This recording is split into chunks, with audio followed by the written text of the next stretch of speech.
pasien atas nama Nonaha dengan diagnosa keperawatan risiko perilaku kekerasan akan diberikan terapi yang selanjutnya berupa edukasi minum obat.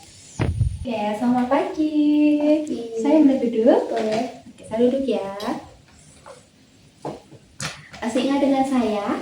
Perawat Aulia. Iya, betul sekali. Dengan Nona Hinata ya? Iya. Oke, jadi Mbak Hinata, gimana perasaan Mbak Hinata hari ini? Adakah yang membuat Mbak Hinata kesal? More better than yesterday.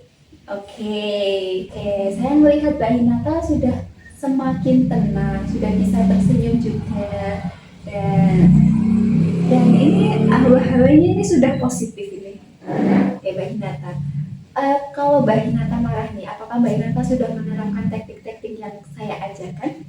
Iya, dari teknik pertama yang mukul bantal, terus teknik yang verbal ngomongnya harus baik-baik, terus dengan cara berpikir udah semua. Oke, bagus sekali ya Mbak Hinata sudah diterapkan. Jadi Mbak Hinata, hari ini kita akan mencoba mengontrol marah dengan minum obat. Apakah Mbak Hinata setuju? Iya. Nah, tujuannya nanti dengan obat diharapkan hal-hal yang membuat Mbak Hinata marah atau membuat Mbak Hinata kesal itu tuh saya mulai deh. Oke, dengan minum obat ini diharapkan Mbak Hinata itu bisa mengontrol emosi dengan lebih baik lagi. Untuk waktu dan tempatnya sekitar 15 menit dan kita lakukan di sini. Bagaimana Mbak Hinata? Oke. Nah Mbak Hinata, kita mulai ya. Pertama saya akan menjelaskan terlebih dahulu ini obatnya seperti apa. Nah, jadi dengan minum obat ini diharapkan pikiran Mbak Hinata itu menjadi jauh lebih tenang. Dan obat ini itu bisa mengurangi marah yang berlebihan jika diminum secara teratur. Nah, oke. Di sini saya sudah membawa obatnya. Ini obatnya namanya obat chlorpromazine. Dosisnya ini 25 mg. Nah, ini tuh diminum dengan cara oral. Oral itu artinya diminum pakai mulut. Bisa dengan air atau makanan, itu senyamannya Mbak Hinata saja. Nah, obat ini tuh fungsinya untuk menenangkan pikiran, mengurangi agitasi atau gelisah tremor seperti itu. Dan ini obatnya itu diminum 3 kali sehari. Mbak Hinata sudah paham apa maksud dari 3 kali sehari? Belum. Oke, jadi 3 kali sehari itu, jadi sehari kan ada 24 jam. 24 jam itu dibagi 3 jadi 8. Misalkan Mbak Hinata hari ini minum jam 6. Nah, 8 jam kemudian Mbak Hinata minum jam 2. 8 jam kemudian Mbak Hinata minum jam 10 seperti itu. Nah, tapi kalau Mbak Hinata jam 10 sudah merasa ngantuk, Mbak Hinata bisa minum obatnya itu setelah makan malam. Seperti itu. Nah, tapi Mbak Hinata, obat ini tuh punya efek samping. Efek sampingnya itu bisa ngantuk atau mulut kering atau badan tuh menjadi kaku atau otot kaku. Nah, jika Mbak Hinata setelah minum obat ini ada efek samping, Mbak Hinata bisa bilang ke saya, perawat lain, atau ke psikiater yang menangani Mbak Hinata. Nah, seperti itu Mbak Hinata.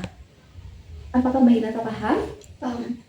Sebelum minum juga Mbak Hinata jangan lupa untuk melihat dulu inilah obatnya itu sudah benar sesuai nama Mbak Hinata atau tidak, gitu ya Mbak Hinata. Dan obat ini harus diminum berkelanjutan atau konsisten, tidak boleh putus obat. Nanti kalau putus obat gejala-gejalanya bisa muncul lagi atau bahkan lebih parah. Nah, sampai di sini sudah paham? Udah. Oke. Gimana pendapat atau perasaan Mbak Hinata setelah diskusi kita hari ini? Jadi ngerti sih apa yang bakal aku minum nanti. Seperti itu. Oke. Kalau kita coba minum obatnya bagaimana Mbak Hinata? Ini kebetulan sudah jam 6. Iya. Silakan. Ini minumnya. Udah. Oke.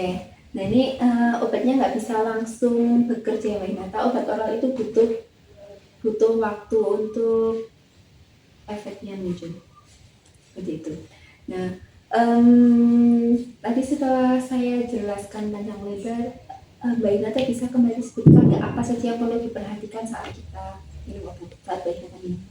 Pastiin benar namanya, Mm-mm. habis itu pastiin benar dosisnya sesuai yang psikiater kasih. Habis itu obatnya diminum setelah makan 3 kali sehari, setiap 8 jam sekali sesuai jamnya. Terus minum obatnya itu diminum secara oral Iya. atau lewat mulut. Hmm. Habis itu terus sama dosisnya itu dipastiin benar 25 mg. Nama obatnya juga dipastiin benar. Oke, betul sekali ya Mbak Hinata. Berarti Mbak Hinata sudah paham ya. Nah, kalau Mbak Hinata sudah paham, ada yang ingin ditanyakan nggak Mbak Hinata? Enggak sih. Oke, jadi ini obatnya untuk Mbak Hinata ya. Bisa diminum sesuai dengan yang saya beritahukan tadi. Ya. Nah, pertemuan kita hari ini sudah selesai. Di pertemuan selanjutnya kita akan kembali membahas atau mengulas kita akan mengulas kembali pertemuan kita yang pertama. Jadi saya akan kembali mengevaluasi bagaimana cara Mbak Inata mengontrol emosi dengan fisik. Seperti itu. Nanti waktu dan tempatnya sama seperti hari ini. Oke. Setuju? Oke, kalau gitu saya permisi. Mari. Makasih ya, Sus. Iya.